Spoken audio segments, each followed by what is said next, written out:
This week on the BackTable podcast. I think it's very important to transmit to people what you think or what you experienced, so to keep their attention and also to take them to the same level of your struggle or your actually your joy.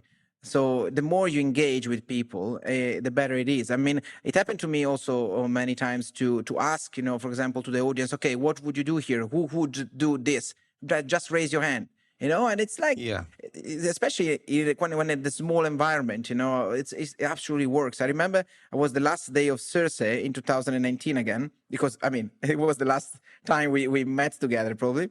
So there were like plenty of people, like 100 people, but they were all on the back. I said, before starting, guys, please come towards me. I want you to be in the first lines, please, now you all move. And they all moved. And that makes a really relaxed environment where people are facing you. They're not staying in the back of, a theater, which is huge, and that, don't pay attention. Come in, if you want to stay here, come and enjoy. We're going to discuss together. You're going to be part of the presentation. And that, I think, the more you engage people, the more people love what you do.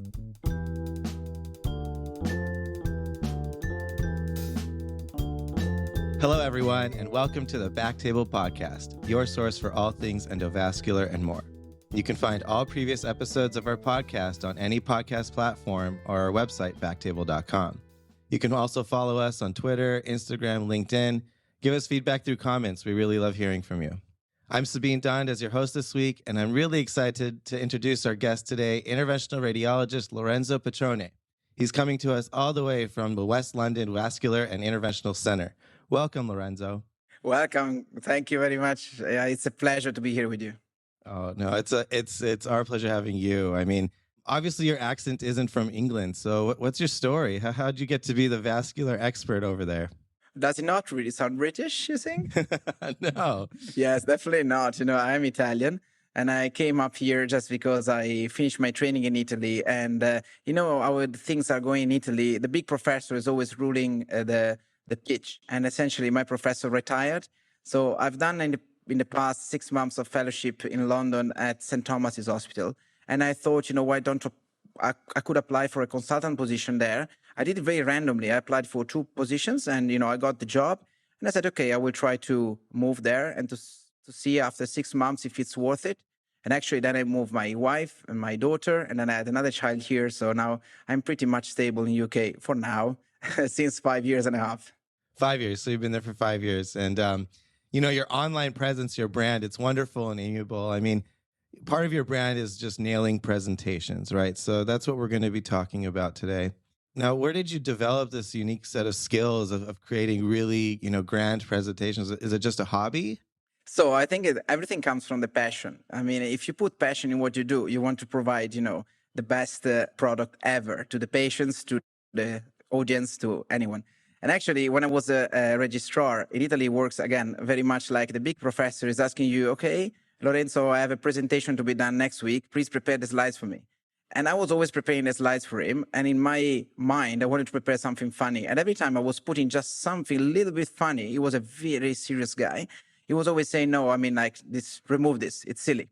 And then in my heart, I want to say, okay, finally, when I would do my presentation, I want to do like something like represents me, some sort of pride, about what I am. And so I started doing, and when they called me, I said, okay, I will do whatever comes to my mind. And actually, I continued doing the same way. So it's an hobby. Yes, I love doing them. And it's, if not, I would probably stop doing such a complex, animations and stuff. So, yeah.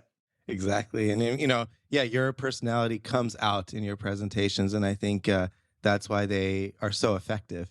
So, any presentation, it obviously comes with, we got to talk about slides. Let's talk about, no talk, no nothing goes without slides. So do you use a template, or are you just starting off in a blank slate?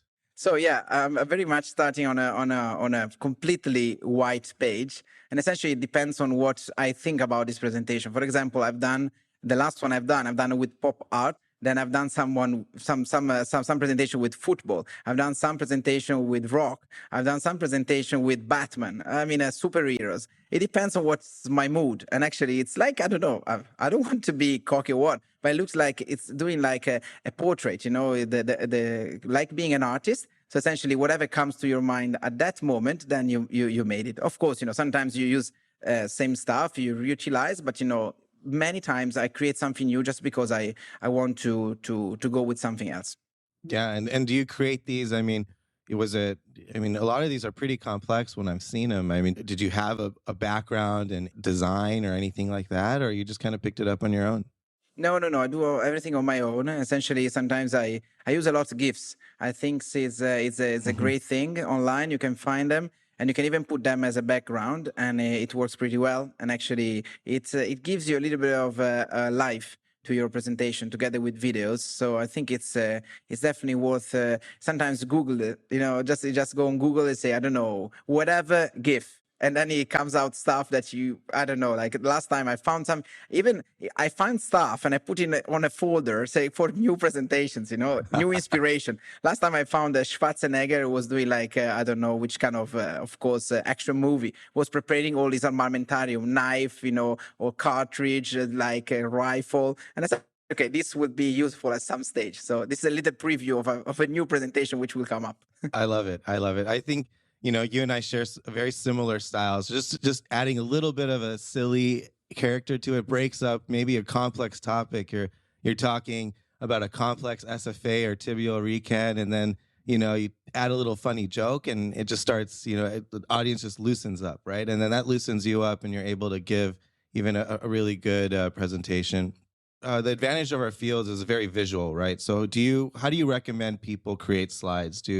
Everyone says less words. So do you just put a bunch of pictures up, or what do you do to really kind of break up the monotone of a slide? So for me, I think the best secret of my presentations are videos. Essentially, it's if you present static images, you don't have the same effect as a sort of movie. So whenever I do my presentation, every time, everyone who I meet during the preparation, they always say, "Oh, there are too many slides." But it's not about the number of slides; it's about you present it. And personally, I try to make a movie, an old movie with all the different sequences of my recanalization. And actually, it's funny because now all the radiographers in my cath lab, they know they need to save all the fluoro. So essentially, that's why also I don't like so much cases presented on Twitter. You present 2 pictures and then what? What did you learn? Nothing. So for me, I put very few cases because it's pointless. You need to appreciate how I twist the wire for example, into the lesion, but I can't show you the wire from point A to point B. And actually, if you make a video on Twitter, no one will watch it. So It's true. The quality just goes down. But I agree, a picture may be worth 1,000 words, but a video is worth 1,000,000, right? I mean, you can see so much more, and that technique, I mean, you just learn a lot more. I remember when I was in training and I was trying to collect my faculty's presentations to kind of distribute it to people. And a lot of faculty they were scared to give their presentation away because they thought people would steal it. What's your idea of distribution? Like, if you create a presentation, are you okay just giving it out? For me, I give a presentation to anyone because I think there are 2 things. First of all, if you present the stuff saying it's yours, it's not my problem. It's yours.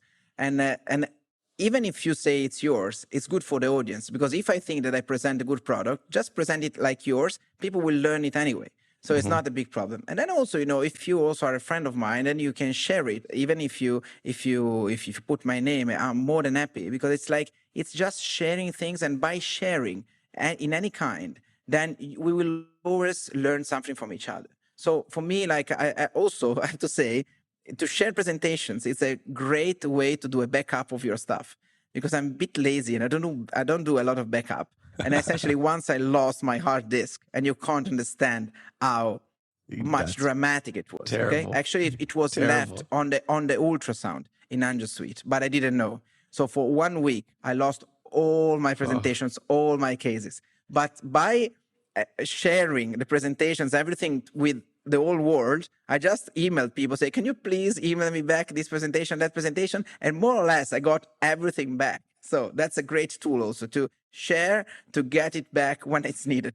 That's awesome. I love that. Now, going back to kind of a little bit more technical stuff. So I think most people out there are using PowerPoint. Are you using PowerPoint? Are you using something else like Keynote or another platform? No, I just use PowerPoint. I think the matter is like the more you get comfortable with a program, the more you're gonna use it. And actually, I think now we are old people. We're not very much keen in changing our instruments of work. So I think I don't know if younger people use other products, but personally, I use PowerPoint. Yes. Yeah.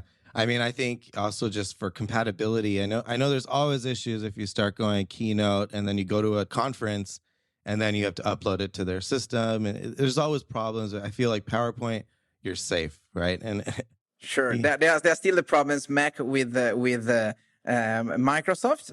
Like, do you want to know my best story? yeah, I will tell you my best story if you want Yes. to. It was VEITH 2019, and I was invited in this kind of European master class of stuff. And I brought up a very nice case or the first case where I removed the Supera half deployed because it was just completely elongated.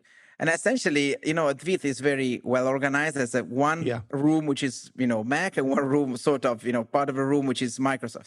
And actually, they mess it up anyway. So I start presenting my presentation. I was usually uncomfortable with this kind of audience. It's different. You're changing country, and there was Andrew Smith on the panel. There was Andrew Alden. There were big names.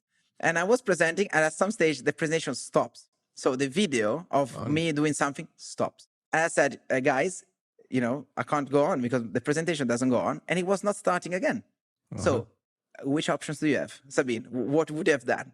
I mean, you can we put up a poll, like you can just say, okay, no, you could just go on to the next and say, I guess this doesn't work, or tell them to restart. No, but the presentation doesn't move at all. The presentation doesn't move. So you're blocked. You're freezed. Oh, shoot. What do you do? No, step down and say, I'm done. I'm not showing this anymore. Exactly. You know what I did? I said, okay, this is an option. And the other option, I will tell you the story without the slides.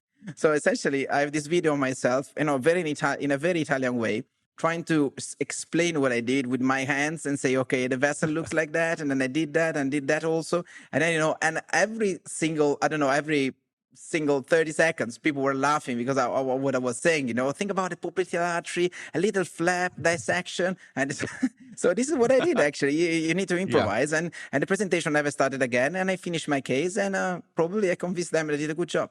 Yeah, I bet you did. I can imagine.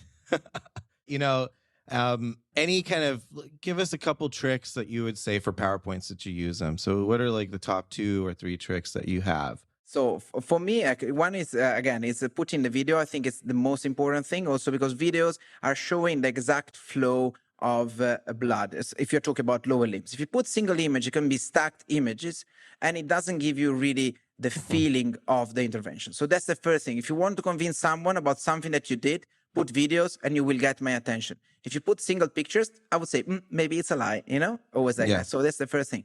So effects on PowerPoints, which are very important, are remove background, for example. So let's say if you put an atherectomy device, and if you go on Google and write, the name of that atherectomy device, whatever it is, and then you download the picture of it. So if you put it like with a white background or black background, it sounds a bit like a patch. But if you go on this kind of remove background, which is something that is working now very nicely, they improve it a lot. It takes very few minutes to remove the background, even the complex one, from any picture. And that gives you the possibility to present whatever you want to present in a very sort of professional way.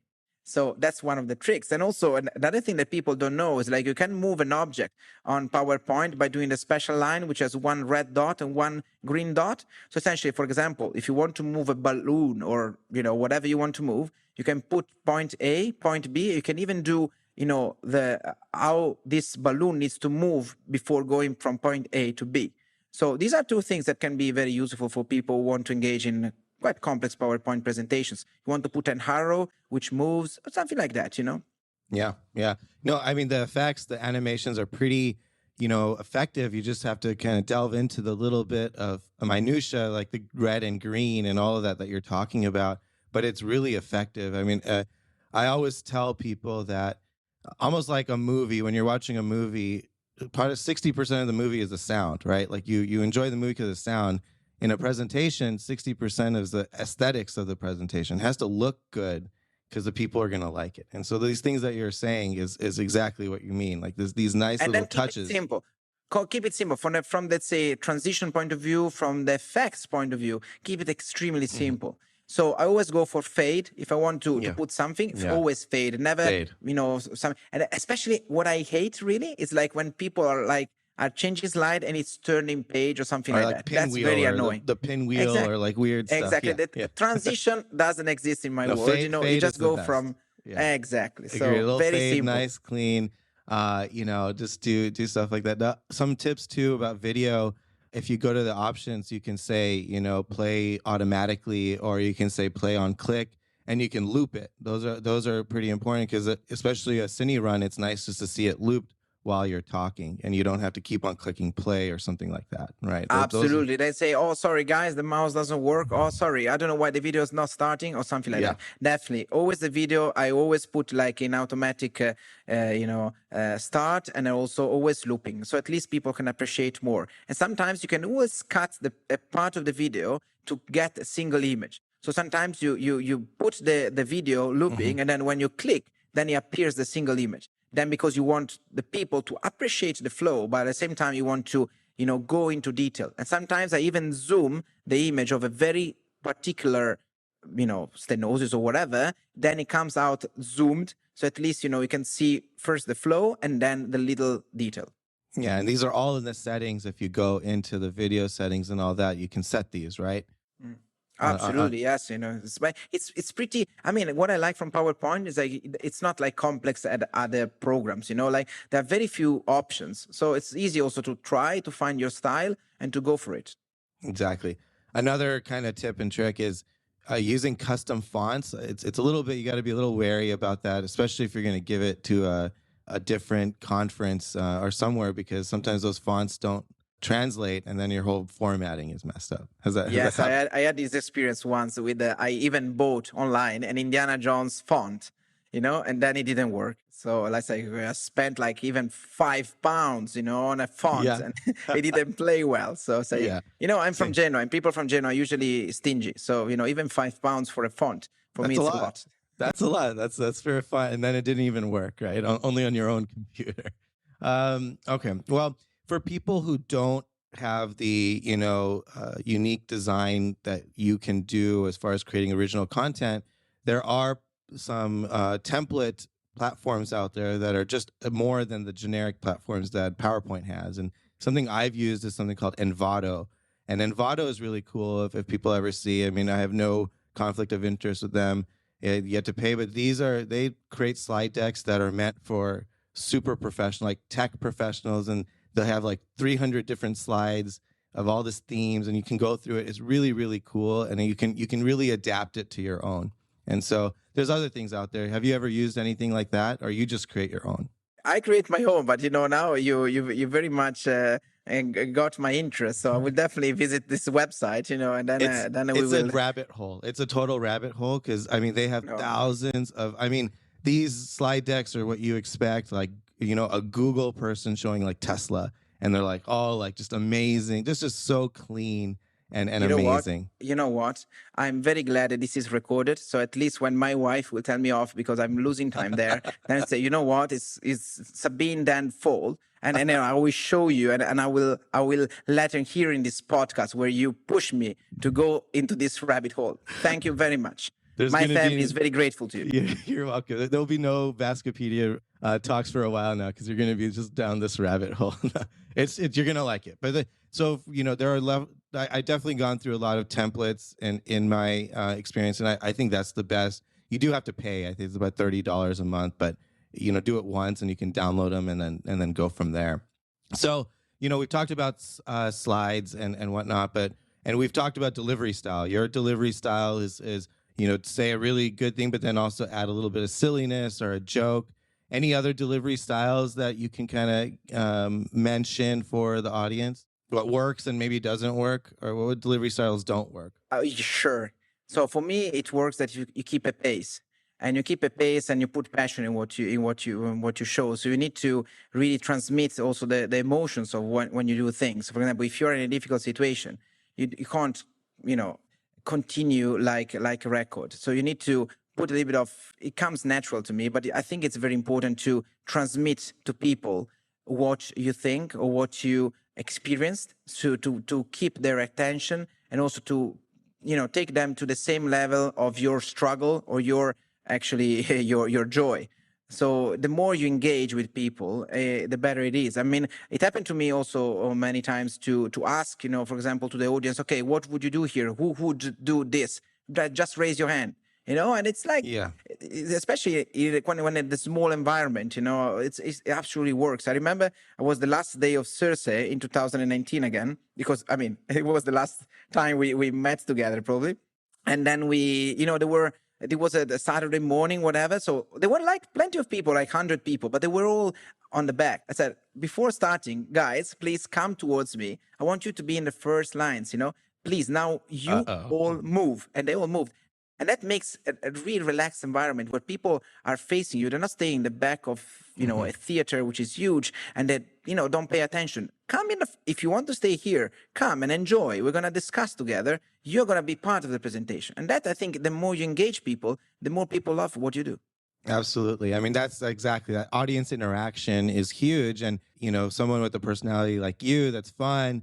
People who are called on, they don't get scared that they're called on, right? It's a difference if someone's like a very, monotonous, like strong person who is not joking and calls on someone, then someone might get scared, right? But with you or personalities like you, it's kind of fun, right? You make that conversation, everyone's laughing, you get in, you can pick. Yeah, guys, we are sharing the same struggle. So it's not like I'm presenting something because, I'm on a podium because I deserved it. It's just, we are sharing the same struggle, and I'm sharing you what I did. And actually, I really, really suggest people, don't be shy about your complications.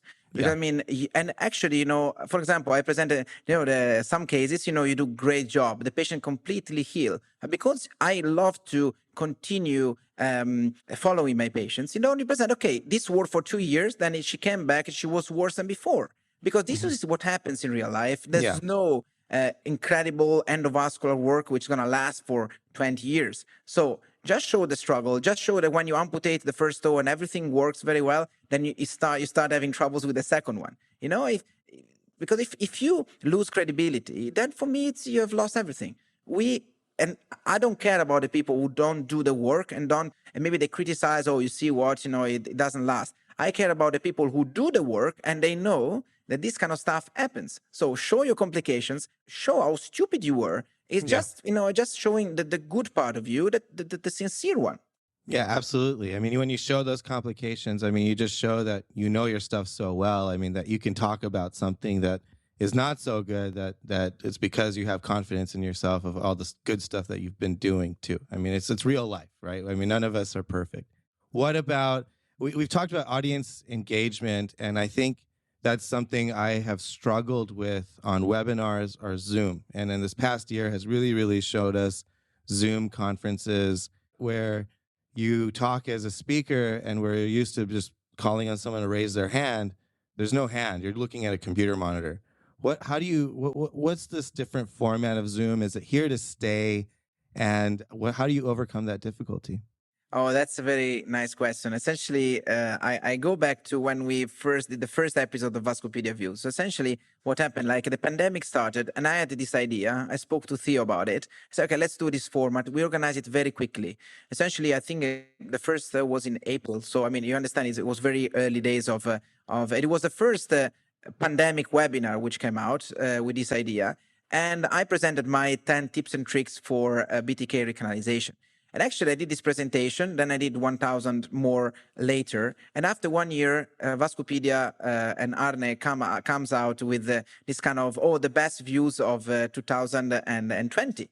And the first one was my first episode of Vascupedia Views. I said, okay, I mean, it's nice to look back to what I did.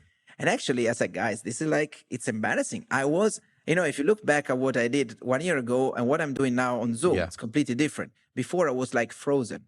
I was like, okay, guys, because you feel like stupid because you're talking to a screen. It's you don't really have, weird.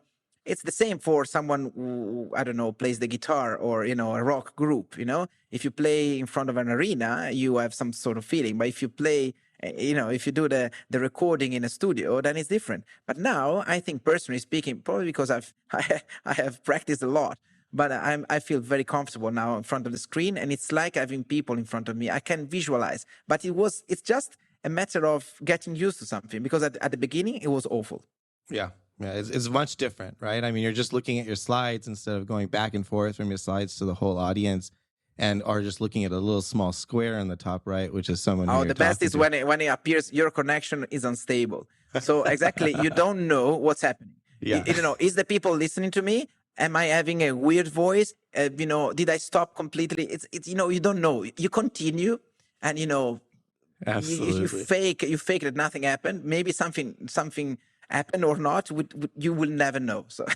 Yeah, absolutely. What about, all right, let's switch gears about types of talks. What about industry sponsored events? Now, how do you feel that in these type of presentations, maybe they give you a slide deck or whatnot? How do you approach these, and how do you make those as effective as your own original content? Oh, that's a very good point, actually. The thing is, like, every time I got someone from the industry approaching me for a presentation, I have two things. First of all, you don't supply me any of your slides. All the slides will be done by me. Maybe then we can review them together if you like them or not. But it's going to be, because, for example, once I put like a woman which had some tattoos showing something, I said, no, we don't like this for our brand. Fine, I can remove it. But it's a little detail. So you can't give me stuff which is not scientifically, I mean, if it's like a paper showing data, fine. But you don't show me cases. I will never show a case of someone else than me. And essentially, I think it works well with industry when you're really presenting your everyday case. So essentially, you can't be a sort of prostitute for industry. You need to, you know, talk about the stuff that you know extremely well, the stuff that you use every day, because this will be your own experience. This is going to be something that you can also provide as a proctor or during a workshop. Because once, for example, I won't say the name of the company, I was approached by a company and they told me, can you present about our products? I said, but I never used them. No worries, we're going to tell you what to say. Okay, guys, this is something that should never, ever happen. Yeah. You talk about stuff that you know very well because you use this device because you believe in this device. Because if you don't believe in something, people will understand also. So it's pointless even for the company having someone like presenting slides of someone else with no conviction of what to do. And when they ask question, this guy is going to try to turn around, you know, the questions because he doesn't know the device so well. So for me, like, I do only the stuff which I really believe, and I believe only the people that I know that use these devices. Because, you know, we all know there are prostitutes around. I am probably too young to be, I don't know, like, but I would try to keep my profile very much like, not like these guys who sometimes, you know, go and sponsor anything. Yeah, I mean, there's definitely, you'll see it out there where there are, quote, KOLs that you know they have never even really done maybe more than one case. And so, well, aside from that, now an industry sponsored talk, or what about a debate, whether it's industry sponsored or not? Now, we've seen a lot of debates, you know, drug eluting debates, you know, over the past 2 years over there. I mean, how is that format? Are they scientifically relevant? Do you like that format? And how do you approach that presentation style? That's again a great question. I think that you know, the debates are extremely useful to show something in vascular, that no one is always right. So essentially, if you go for something, you can find, let's talk, for example, closure devices, okay? So closure devices, you can show that the devices are extremely helpful in preventing complications, bleeding, pain of the patient. And then I can go on for 15 minutes in this way. Then you're going to come and Dr. Dan is going to present against closure devices. And then he's going to present me papers, which I say exactly the opposite. Why are you using your closure device where it doesn't really work? And actually it's just expensive. It can just create complications. So this is like what I like from the debates, just showing there are different points of view on anything. But what I don't want from the debate is always, you know, someone comes up with like, I'm absolutely right, you know? Because if you come up with like certainties, you are in the wrong field. You're not doing a vascular job. Yes. Because vascular is very much everything and the contrary of everything. Think about the perfusion of the foot, you know? Some people say you absolutely need the direct revascularization of the wound zone. Some people say, no, you don't even to go for this vessel, you can go for another vessel. There's other people say, you know what? medical therapy is fantastic in preventing, and they show papers and actually say, oh, I mean, looks pretty convincing. So Yeah. no one is ever really right. That's a great point. That you can't just go into that kind of format and say, yeah, you can show your conviction, but you always have to have an open mind. I mean, I think that's what makes our field, of endovascular therapy and medicine grow. I mean, if you just think one way is the right way. You also have to be very skeptical. Generally speaking, I'm a very skeptical guy. So whenever someone, is presenting a stand or wherever, okay, task A, B, C, or D, what's the, the length of the lesion, like what's the runoff, it's crazy. I've seen studies presenting BTK devices and say like 60% of the patient were CLI. It's okay, but what about the other 40? So are you treating BTK vessels in claudicants? I mean, or in asymptomatic patients? Yeah. I mean, 40%. I'm not saying, 97% of the patients with CLI. I accept it. But, like 60% of CLI? I mean, and they say that, usually when people don't want other people to focus a lot, they go very quickly. But with time and becoming more and more skeptical, I'm more and more paying attention to these data, more than, how the stent is made or whatever. Yeah, absolutely. And the final kind of platform is this new platform of kind of just online media. I mean, you have Vascupedia that you've been doing so well at, and even, doing this podcast. I mean, it's a whole different format now. And, I know that you've learned a lot of things over the past couple of years on Vascupedia. What are some of the tips and tricks that even we can learn about at BackTable? I mean, you need to have a lot of passion like you guys have to do any kind of this kind of media thing. Because as we all know, if you don't care deeply, personally care about what you do, other people won't help you a lot. So essentially, whenever you beg to someone, you're like, "Can you give me this?" Yeah, of course. They're all enthusiastic because they feel considerate. But at the end of the day, say, "Okay, is the presentation ready? Are you okay with that? Are you?" And then you try to follow up and say, "Oh, yeah, I mean, yeah, sort of, yeah." I'm always very strict in trying them to use in the same background, which is the one I provide.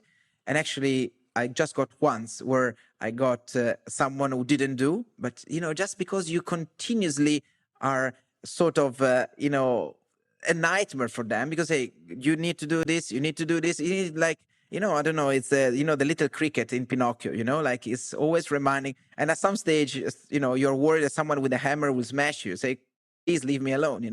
So my only suggestion is try to put passion in it and try to engage people who they're going to provide a good product, because you can't pass your days begging people to provide you contents well actually someone else could have provided in many other cases. So try to find your friends and try to use them wisely. Exactly. I mean, Lorenzo, it's been absolutely a pleasure. It's been such a fun time talking to you about this topic. I mean, like I said, I really feel that both you and I have a very similar view of style and everything. So I really appreciate you giving us these tips and tricks. I hope our audience really takes some of this to heart, because I'd love to see more original content, more jokes, more silliness on stage, and really, really had fun having you here. Thank you so much. No worries. It was my pleasure. Actually, my first podcast, and it's always a pleasure to experience something new. It's a very informal thing, and I love informal stuff. And actually, I really looking forward at some stage, to create even a format of a session, all around the table. You put a microphone in the middle and you record what you were saying. Like I had a conversation with Paul Michael, for example,